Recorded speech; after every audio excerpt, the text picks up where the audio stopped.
கிறிஸ்துவுக்குள் மிகவும் பிரியமானவர்களே, ஆண்டவராகிய இயேசு கிறிஸ்துவின் இனிதான நாமத்தினாலே உங்கள் யாவரையும் அன்போடு கூட வாழ்த்துகிறேன்.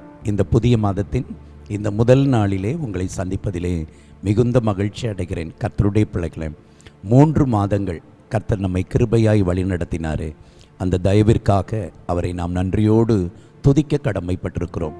எப்படி 3 மாதங்களை நமக்கு ஜெயமாக்கி கொடுத்தாரோ, அதுபோல இந்த 4வது மாதத்தையும் கர்த்தர் நன்மையால் நிரப்பி நம்மை ஆசீர்வதிப்பார். அந்த நம்பிக்கையோடு கர்த்தரை நாம் மகிமைப்படுத்துவோம். அவருடைய பிரசன்னம் இந்த நிகழ்ச்சியை பார்க்கிற இந்த நேரத்தில் உங்கள் நடுவிலே கடந்து வந்திருக்கிறது. நம்பிக்கையோடு விசுவாசத்தோடு அவருடைய பிரசன்னத்துக்குள்ளே கடந்து வாருங்கள். அவர் உங்களை ஆசீர்வதிப்பார், நன்மையினால் நிரப்புவார். உம்மைத்தான் நான் பார்க்கிறேன், பிரகாசம் அடைகின்றேன். உம்மைத்தான் நான் பார்க்கின்றேன், பிரகாசம் அடைகின்றேன். அவமானம் அடைவதில்லை அப்பா, நான் உமது பிள்ளை. அவமானம் அடைவதில்லை அப்பா, நான் உமது பிள்ளை. அப்பா, நான் உமது பிள்ளை. ஒரு நாளும் அவமானம் அடைவதில்லை அப்பா, நான் உமது பிள்ளை. ஒரு நாளும் அவமானம் அடைவதில்லை.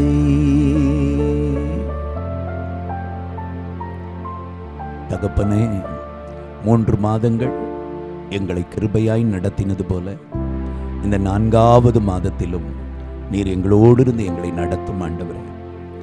இந்த நிகழ்ச்சியில் என்னோடு இணைந்து உம்முடைய பிரசன்னத்தில் காத்திருக்கிற இவர்கள் வாழ்க்கையிலே நன்மை பெருகும்படியாய், கிருபை உண்டாகும்படியாய், ஜெயமான காரியங்களை கர்த்தர் கட்டளையிடும்படியாய் கர்த்தாவே எழுந்தருளும் ஆண்டவரே, எழுந்தருளும் ஐயா. உம்முடைய பிரசன்னம் கடந்து வரட்டும். இன்று இவர்கள் கேட்கிற வார்த்தைகள் இவர்கள் வாழ்க்கையிலே மிகுந்த பலன் கொடுக்கும், மகிமை நிறைந்த விதையாய் கர்த்தாவே, பலன் கொடுக்கும் விதையாய் தேவரீர் உம்முடைய பிள்ளைகளுடைய வாழ்க்கையிலே கிரியை செய்யட்டும் ஆண்டவரே. கர்த்தர் நன்மையானவைகளை கட்டளையிடும். இயேசுவின் நாமத்தில் ஜெபம் கேடும் பிதாவே, ஆமென். என் அன்பு கர்த்தருடைய பிள்ளைகளே, இந்த மாதத்தின் இந்த முதல் நாளில் வேதத்தில் இருந்து ஒரு வார்த்தை உங்கள் முன்பாக நிறுத்தி உங்களுக்காக நான் ஜெபிக்க விரும்புகிறேன். ஏசாயா தீர்க்கதரிசியின் புத்தகம் 29ஆம் அதிகாரம் அதனுடைய 22வது வசனத்தை நாம் பார்ப்போம் என்று சொன்னார். ஏசாயா 29:22 கர்த்தர் சொல்லுகிறார், ஆபிரகாமை மீட்டுக்கொண்ட கர்த்தர் யாக்கோபின் வம்சத்தை குறித்து, இனி யாக்கோபு வெட்கப்படுவதில்லை, இனி அவன் முகம் செத்து போவதும் இல்லை. என் அன்பு கர்த்தருடைய பிள்ளைகளே, நம்மை மீட்டுக்கொண்ட ஆண்டவர் உங்களை அவருடைய விலையேற பெற்ற இரத்தத்தினால் இந்த உலகத்திலிருந்து, பாவத்திலிருந்து, பிசாசின் வல்லமையிலிருந்து மீட்டுக்கொண்ட ஆண்டவர் உங்களை பார்த்து சொல்லுகிறார், இனி என் பிள்ளையாகிய நீ வெட்கப்படுவதில்லை, உன் முகம் செத்து போவதும் இல்லை. ஆமென், ஹல்லேலூயா. அவமானம் அடைவதில்லை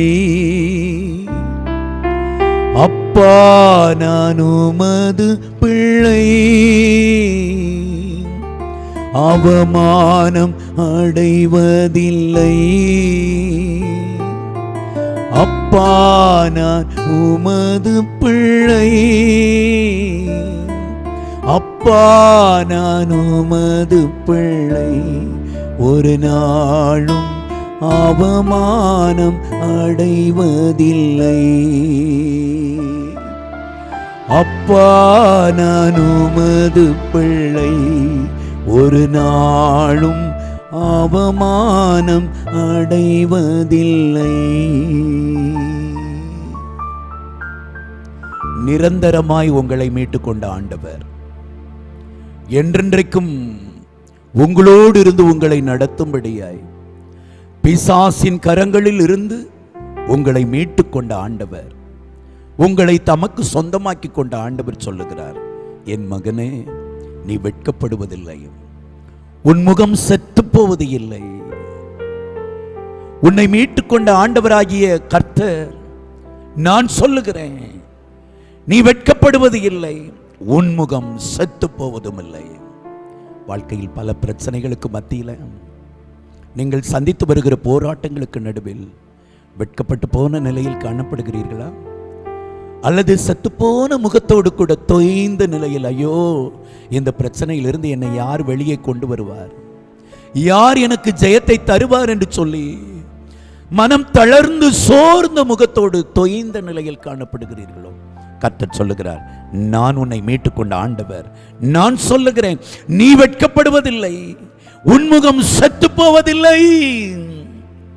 நம்பிக்கையோடு ஆண்டவர் பார்த்து சொல்வீங்களா? அவமானம் அடைவதில்லை, அப்பா நான் உமது பிள்ளை. அவமானம் அடைவதில்லை, அப்பா நான் உமது பிள்ளை. அப்பா நான் உமது பிள்ளை, ஒரு நாளும் அவமானம் அடைவதில்லை. அப்பா நான் உமது பிள்ளை, ஒரு நாளும் அவமானம் அடைவதில்லை. பொல்லாத பிசாசினால் அல்லது மனிதர்களால் உங்கள் வாழ்க்கையில் நீங்கள் சந்தித்த ஏதோ ஒரு போராட்டம், ஏதோ ஒரு பிரச்சனை உங்கள் முகத்தை தளர்ந்து போன நிலைக்கு கொண்டு போகிவிட்டதோ? கர்த்தர் சொல்லுகிறார், மகனே, இனி உன் முகம் செத்து போவது இல்லை. செத்து போன நிலையில் இருக்கிற உன் முகத்தை அவர் பிரகாசிப்பேன் என்று சொல்லுகிறார். தளர்ந்த நிலையில் இருக்கிற உன்னை பலப்படுத்தி மற்ற மனிதர்களுக்கு மத்தியிலே உன்னை வெட்கப்பட்டு போகாதபடிக்கு தலை நிமிர்ந்து நிற்க பண்ணுவேன் என்று கர்த்தர் வாக்கு பண்ணுகிறார். கர்த்தருடைய பிள்ளைகளே, இனி யாக்கோபு வெட்கப்படுவதில்லை, இனி அவன் முகம் செத்து போவதும் இல்லை. உங்கள் முகத்தை கர்த்தர் களிப்பாய் மாற்றப் போகிறார், பிரகாசமாய் மாற்றப் போகிறார். வேதத்திலே யோபுவை குறித்து நாம் பார்ப்போம் என்று சொன்னால், யோபுவின் புத்தகம் 16ஆம் அதிகாரம் அதனுடைய 16வது வசனத்தை நீங்கள் பார்ப்பீர்கள் என்று சொன்னால், வேதம் இப்படியாய் சொல்லுகிறது. யோபு புலம்புகிறார் ஆண்டவரை நோக்கி, அழுகிறதினால் என் முகம் அழுக்கடைந்தது, மரண இருள் என் கண்ணிமைகளின் மேல் உண்டாயிருக்கிறது. சகோதரனே, சகோதரியே, கேட்டுக்கொண்டிருக்கிற தகப்பனை, தாயே, உன் கண்ணிமைகளின் மேல் மரண இருள் போராடி கொண்டிருக்கிறதோ? கர்த்தர் சொல்லுகிறார், உன் கண்ணிமைகளுக்கு மேலாக இருக்கிற அந்த மரண இருளை உன்னிலிருந்து நீக்கி அழுக்கடைந்த நிலையில் இருக்கிற உன் முகத்தை நான் வெட்கப்பட்டு போகாதபடி, செத்து போகாதபடிக்கு நிமிர்ந்து நிற்க பண்ண போகிறேன். அவமானம் அடைவதில்லை,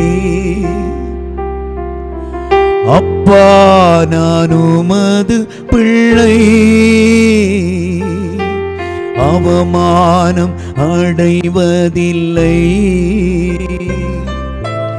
அப்பா நான் உமது பிள்ளை. அப்பா நான் உமது பிள்ளை, ஒரு நாளும் அவமானம் அடைவதில்லை. அப்பா நான் உமது பிள்ளை, ஒரு நாளும் அவமானம் அடைவதில்லை. நல்ல நிலையில் இருந்தார் யோபு. சகல நன்மைகளும் ஆசீர்வாதங்களும் அவருடைய வாழ்க்கையில நிறைவாய் காணப்பட்டது. யோபுவின் புத்தகம் 1ஆம் அதிகாரத்தை எடுத்துக்கொள்வீர்கள் என்று சொன்னார். வேதம் சொல்லுகிறது, அந்த மனுஷன் உத்தமனும் சன்மார்க்கனும் தேவனுக்கு பயந்து பொல்லாப்புக்கு விலகுகிறவனுமாயிருந்தான். தேவனோடு வாழ்ந்தவன், தேவனுக்கு பிரியமாய் வாழ்ந்தவன் யோபு. கர்த்தரோடு இருந்தபடியினால் கர்த்தர் யோபுவை ஆசீர்வதித்தார். 7 குமாரர்கள் 3 குமாரத்திகள், செல்வ செழிப்போடு கர்த்தருக்குள் அவர்களை வழிநடத்தி வளர்த்து வந்தார். மாத்திரமல்ல, யோபு 1:3 சொல்லுகிறது, 7000 ஆடுகள், 3000 ஒட்டகங்கள், 500 ஏர் மாடுகள், 500 கழுதைகள் ஆகிய மிருக ஜீவன்கள் இருந்தது. இவைகளை எல்லாம் கவனித்துக் கொள்ளும்படியாய் திரளான பணிவிடைக்காரர்கள், ஒரு சிலர் அல்ல, எண்ணிக்கைக்கு அடங்காத திரளான பணிவிடைக்காரர்கள் இருந்தார்கள். இவைகளின் நிமித்தமாய் 3வது வசனத்தின் இறுதி பகுதி தெள்ள தெளிவாய் சொல்லுகிறது, அந்த மனுஷன் கிழக்கத்தி புத்திரர் எல்லாரிலும் பெரியவனாயிருந்தான். மகா ஐஸ்வர்யவான், மகா ஞானமுள்ளவன், தேவனுடைய ஆசீர்வாதத்தினால் நிரம்பிய செழிப்பான வாழ்க்கை, மகிழ்ச்சியான குடும்பம், சகல நன்மைகளும் திரளாய் இருந்தது கர்த்தருடைய பிள்ளைகளே. ஆனால் இந்த யோபுவுக்கு விரோதமாய் சத்துரு எழும்பினான், சாத்தான் எழும்பினான், உன்னுடைய வாழ்க்கையை சூறையாக்கி போடும்படியாய். கர்த்தருடைய பிள்ளைகளே, உங்களுக்கு விரோதமாய் உங்கள் வாழ்க்கையை அழிக்கும்படியாய், உங்கள் குடும்பத்தை நொறுக்கி போடும்படியாய், உங்கள் பிள்ளைகளை நிர்மூலமாக்கி போடும்படியாய், உங்கள் கைகளின் பிரயாசங்களை கெடுத்து போடும்படியாய், உங்கள் உயிருக்கு விரோதமாய் போராடி கொண்டிருக்கிற பொல்லாத சத்ருவின் வல்லமைகளில் இருந்து கர்த்தர் நீங்களாக்கி உங்கள் முகத்தை செத்து போகாதபடிக்கு களையுள்ளதாய் மாற்றுவார். யோபுவின் வாழ்க்கையில் இத்தனை மகிமையும் செல்வமும் நிறைந்த அவனுடைய வாழ்க்கையை சூறையாட ஆரம்பித்தான். எல்லாம் ஒரே நாளில் இழந்தான். 7000 ஆடுகள் ஒரே நாளில் செத்து போயின. 3000 ஒட்டகங்களும் ஒரே நாளில் மாண்டு போன. 500 ஏறு மாடுகள், 500 கழுதைகள், இருந்த அத்தனை ஆஸ்திகளும் ஒரே நாளில் நிர்மூலமானது. அது போதாதென்று 10 பிள்ளைகளும் ஒரே நாளில் மரித்து போனார்கள். செல்வ செழிப்போடு சந்தோஷமாய் மகிழ்ச்சியாய் கவலை இல்லாமல் வாழ்ந்த யோபுவின் முகம் களையெல்லாம் இழந்தது. அவனுடைய இருதயத்தில் இருந்த மகிழ்ச்சி எல்லாம் அவனை விட்டு எடுபட்டு போனது. ஆகவேதான் யோபு 16:16 அவர் அழுது புலம்பும் பொழுது, அழுகிறதினால் என் முகம் அழுக்கடைந்தது என்று சொல்லுகிறார். கர்த்தருடைய பிள்ளைகளே, ஏதோ ஒரு காரியத்தின் நிமித்தமாய், ஏதோ ஒரு இழப்பின் நிமித்தமாய், ஏதோ ஒரு பிரச்சனை நிமித்தமாய் அழுது அழுது அழுக்கடைந்த நிலையில் இருக்கிற உங்கள் முகத்தை கர்த்தர் பிரகாசிப்பார். அவர் களை உள்ளதாய் மாற்றுவார். கர்த்தருடைய பிள்ளைகளே, உங்கள் கண்ணிமைகளின் மீது போராடி கொண்டிருக்கிற சத்துருவின் வல்லமைகள், தூங்க விடாமல் உங்களோடு போராடி கொண்டிருக்கிற பொல்லாத அந்த பிரச்சனைகளை கொண்டு வருகிற சத்துருவின் வல்லமைகளை கர்த்தர் நிர்மூலமாக்குவார். அவர் சொல்றார் பாருங்க, மரண இருள் என் கண்ணிமைகளின் மேல் உண்டாகி இருக்கிறது. வேதனையின் உச்சத்தில் இருக்கிறபடினால் என்னால் தூங்க முடியவில்லை. என்னால் சரியாய் நிம்மதியாய் தூங்க முடியாதபடி மரண இருள் என் கண்ணிமைகளின் மேல் இருக்கிறது. சத்ரு உங்களோடு போராடுகிறானா, கண்ணிமைகளின் மேல் இருக்கிற அந்த போராட்டத்தை கர்த்தர் எடுத்து போடுவார், அவைகளை நிர்மூலமாக்கி போடுவார். கர்த்தருடைய பிள்ளை, எவ்வளோ போராட்டங்கள், எவ்வளோ பிரச்சனைகள், அழுது அழுது முகமெல்லாம் அழுக்கடைந்த யோபு கர்த்தர் மீது வைத்த நம்பிக்கையில் அசைக்க முடியாதபடி உறுதியாய் இருந்தார். ஹல்லேலூயா. ஒன் டைம் அவர் சொல்றாரு, அவர் என்னை கொன்று போட்டாலும் அவர் மேல் நம்பிக்கையாக இருப்பேன். இந்த நம்பிக்கை யோபுவை எந்த நிலைக்கு கொண்டு போனது தெரியுமா? யோபுவின் புத்தகம் 42ஆம் அதிகாரம் அதனுடைய 9வது வசனத்தின் இறுதி பகுதியை பாருங்கள். அப்பொழுது கர்த்தர் யோபின் முகத்தை பார்த்தார்.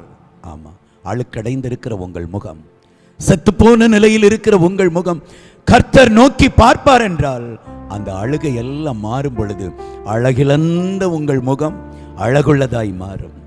முக களையை இழந்த உங்கள் முகம் களையுள்ளதாய் மாறும்.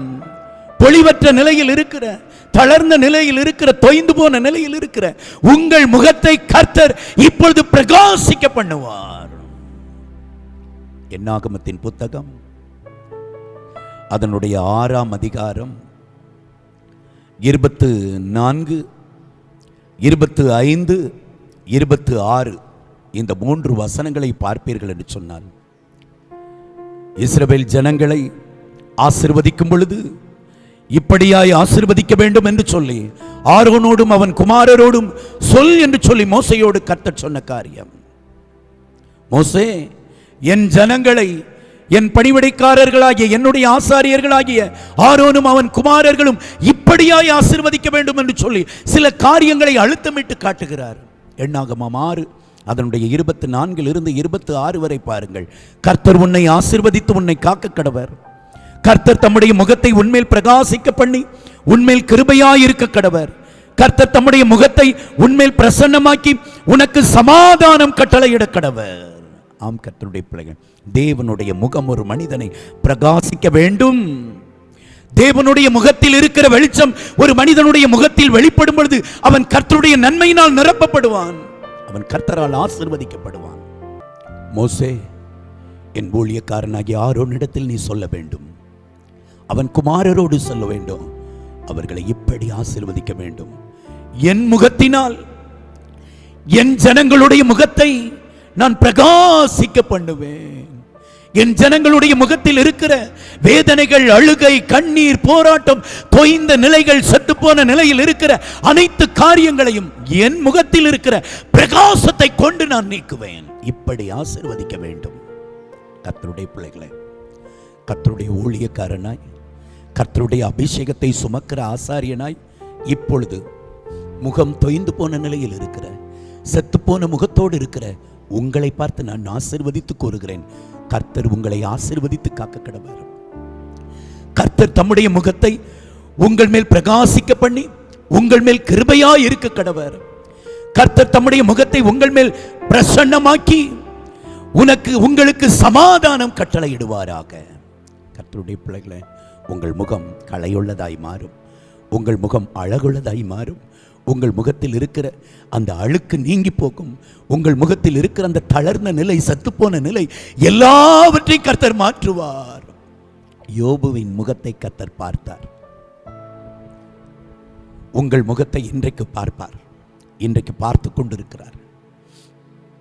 இந்த மாதத்தின் இந்த முதல் நாளில் என் வார்த்தைகளை கேட்டுக்கொண்டிருக்கிற உங்கள் முகத்தின் மீது அவருடைய பிரசன்னம் இறங்கி கொண்டிருக்கிறது. கர்த்தருடைய பிள்ளைகளை, வேதம் தெளிவாய் சொல்லுகிறது, யோபுவின் முகத்தை கர்த்தர் பார்த்தபடியினால் யோபுவின் முகத்தில் இருந்த அந்த செத்துப்போன நிலையை, தொய்ந்த நிலையை கர்த்தர் மாற்றினபடியினால் அவருடைய வாழ்க்கையில் நடந்த காரியம். யோபுவின் புத்தகம் 42 அதனுடைய 10வது வசனத்தை பாருங்கள்.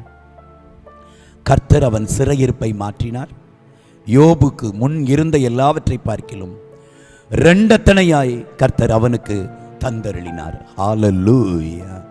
எதையெல்லாம் இழந்தானோ அத்தனையும் திரும்ப பெற்றான். உங்கள் வாழ்க்கையில் அப்படி செய்வார். ஆவிக்குரிய வாழ்க்கையில் ஒருவேளை இழந்து போன நிலையில், பரிசுத்தத்தை இழந்து, அபிஷேகத்தை இழந்து, தேவனோடுள்ள உறவை இழந்து, கர்த்தருடைய அழைப்பை மறந்து, ஐயோ எனக்கு இருந்த எல்லாவற்றையும் இழந்து போனேனே என்று சொல்லி அங்கலாய்க்கிற சகோதரனே, சகோதரியே, கர்த்தருடைய ஜனமே, கர்த்தர் இழந்த அந்த அபிஷேகத்தை திரும்ப தருவார், இழந்த பரிசுத்தத்தை திரும்ப தருவார், இழந்த அந்த தேவ கிருபையும் பலத்தையும் வரங்களை கர்த்தர் மறுபடியும் கொடுப்பார். யோபு இழந்ததை திரும்ப பெற்றார். யோபுவின் புத்தகம் 42:12 சொல்லுகிறது, 14,000 ஆடுகள் வந்தது, 6,000 ஒட்டகங்கள் வந்தது, 1000 ஏர்மாடுகளும் 1000 கழுதைகளும் அவனுக்கு உண்டாயின. மாத்திரமல்ல, மறுபடியும் இழந்த 10 பிள்ளைகளையும் திரும்ப பெற்றுக்கொண்டார். ஹல்லேலூயா, ஹல்லேலூயா. கர்த்தருடைய பிள்ளைகள், உங்கள் முகத்தை கர்த்தர் பிரகாசிக்க பண்ணுவார்.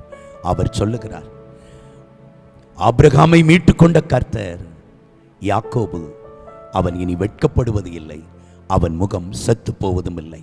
கர்த்தர் உங்களை மீட்டுக்கொண்டார் அல்லவா? பாவத்திலிருந்து ரட்சித்திருக்கிறார்ல, விக்கிரகத்திலிருந்து கர்த்தர் வெளியே கொண்டு வந்திருக்கிறார்ல, எத்தனை வியாதி, எத்தனை போராட்டங்கள், மரண கட்டிலிருந்து அவர் உங்களை விடுவித்தார் அல்லவா? அவர் சொல்லுகிறார், மகனே, உன் முகம் செத்து போவது இல்லை, உன் முகம் வெட்கப்பட்டு போவதில்லை.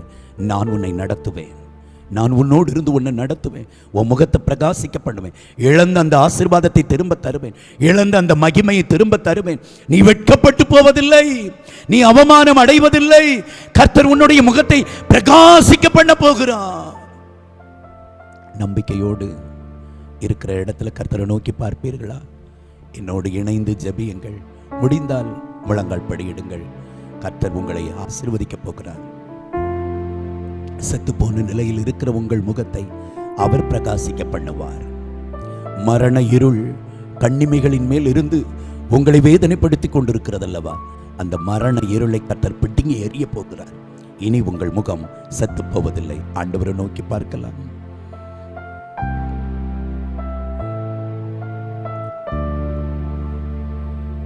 உம்மைத்தான் நான் பார்க்கிறேன், பிரகாசம் அடைகின்றே. என் கூட சேர்ந்து நீங்களும் பாடுங்க. கர்த்தரை நாம மகிமைப்படுத்துவோம். உம்மைத்தான் நான் பார்க்கிறேன், பிரகாசம் அடைகின்றே. உம்மைத்தான் நான் பார்க்கின்றேன், பிரகாசம் அடைகின்றேன். அவமானம் அடைவதில்லை, அப்பா நான் உமது பிள்ளை. அவமானம் அடைவதில்லை, அப்பா நான் உமது பிள்ளை. அப்பா நான் உமது பிள்ளை. ஒரு நாளும் அவமானம் அடைவதில்லை, அப்பா நான் உமது பிள்ளை. ஒரு நாளும் அவமானம் அடைவதில்லை. உம்மைத்தான் நான் பார்க்கின்றேன், பிரகாசம் அடைகின்றேன். உம்மைத்தான் நான் பார்க்கின்றேன், பிரகாசம் அடைகின்றேன். நல்ல தகப்பனே, இதுவரையில் உம்முடைய வார்த்தை கேட்டு நம்பிக்கையோடு உம்முடைய முகத்தை நோக்கி பார்க்கிற இவர்கள் முகத்தை நீர் பிரகாசிக்க பண்ணுவீராக. நீர் இவர்கள் முகத்தில் உம்முடைய பிரசன்னத்தை கட்டளையிடுவீராக. எல்லா தளர்ந்த நிலைகளும், அழுக்கடைந்த நிலைகளும், தொய்ந்து போன நிலைகளும், செத்து போன நிலைகளும் அப்படியே தலைகீழாய் மாறட்டும் ஆண்டவரே. யோபுவின் சிறையிருப்பை திருப்பி அவன் முகத்தில் இருந்த அழுக்கை எடுத்து போட்டவர் உம்முடைய பிள்ளைகள் மீது தேவரீர் உம்முடைய பிரசன்னத்தை அனுப்பி இவர்கள் சிறையிருப்பை மாற்றி இவர்கள் வாழ்க்கையிலே நன்மைகளை கட்டளையிடும் ஆண்டவரே. நீர் வாக்கு பண்ணினீரே, யாக்கோபு இனி வெட்கப்பட்டு போவதில்லை, இனி அவன் முகம் செத்து போவதில்லை. இயேசு கிறிஸ்துவின் அதிகாரமுள்ள நாமத்தினாலே தேவரீர் உம்முடைய பிள்ளைகள் வெட்கப்பட்டு போகாதபடி, இவர்களுடைய முகத்தை செத்து போகாதபடிக்கு முகத்தை பிரகாசிக்க பண்ணி மகிழ்ச்சியும் சந்தோஷத்தையும் கட்டளையிடும் ஆண்டவரே. நன்மையும் கிருபையும் ஆசீர்வாதம் உண்டாகட்டும் ஆண்டவரே. எந்த காரியத்தை நிமித்தமாய் முகம் தொய்ந்த நிலையில் இருக்கிறார்களோ, எந்த காரியத்தை நிமித்தமாய் வெட்கப்பட்டு போன நிலையில் இருக்கிறார்களோ, அதிலே காரியங்களை மாறுதலாய் முடிய பண்ணி மகிழ்ச்சியினால் நிரப்பி அற்புதங்களை செய்து உம்முடைய பிள்ளைகளை மகிழ பண்ணும் ஆண்டவரே. இவர்கள் முகங்கள் உம்முடைய பிரசன்னத்தினால் பிரகாசிக்கட்டும் ஆண்டவரே. அப்படியே நீர் ஆசீர்வதிக்கிறபடினால் உமக்கு கோடானு கோடி ஸ்தோத்திரம். இயேசுவின் நாமத்தில் ஜெபம் கேளும் ஜீவனுள்ள நல்ல பிதாவே, ஆமென், ஆமென். என் அன்பு கர்த்தருடைய பிள்ளைகளை, நம்பிக்கையோடு கர்த்தருடைய வார்த்தைக்காக நீங்கள் கர்த்தரை ஸ்தோத்திரம் பண்ணி காத்திருங்கள். அவர் உங்கள் வாழ்க்கையிலே அற்புதங்களை செய்வார். உங்கள் முகத்தில் இருக்கிற தொய்ந்த நிலைகள், செத்துப்போன நிலைகள் எல்லாவற்றையும் தலைகீழாய் மாற்றுவார். அவருடைய பிரசன்னத்தினால் உங்கள் முகத்தை பிரகாசிக்க பண்ணி உங்களை ஜெயமாய் வாழ பண்ணுவார். God bless you. கர்த்தர் உங்களை ஆசீர்வதிப்பாராக. ஆமேன், ஆமேன். தொடர்பு கொள்ள வேண்டிய எங்கள் முகவரி பாஸ்டர் டி இன்பகுமார், இயேசுவின் பிரசன்னம் ஊழியங்கள், கர்மேல் பர்வதம், பேய்க்குளம், தூத்துக்குடி மாவட்டம், Tamil Nadu, India. Pincode 642613.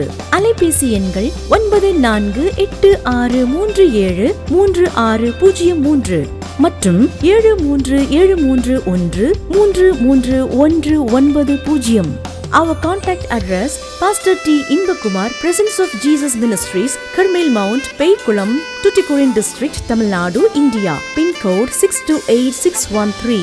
Mobile number 9486373603 and 73731 வாரந்தோறும் வெள்ளிக்கிழமை காலை 10 மணி முதல் 1 மணி வரை பரிசுத்த உபவாச ஜெபம் நடைபெறும். வாரந்தோறும் ஞாயிற்றுக்கிழமை காலை 9:30 மணி முதல் 12 மணி வரை பரிசுத்த ஆராதனை நடைபெறும்.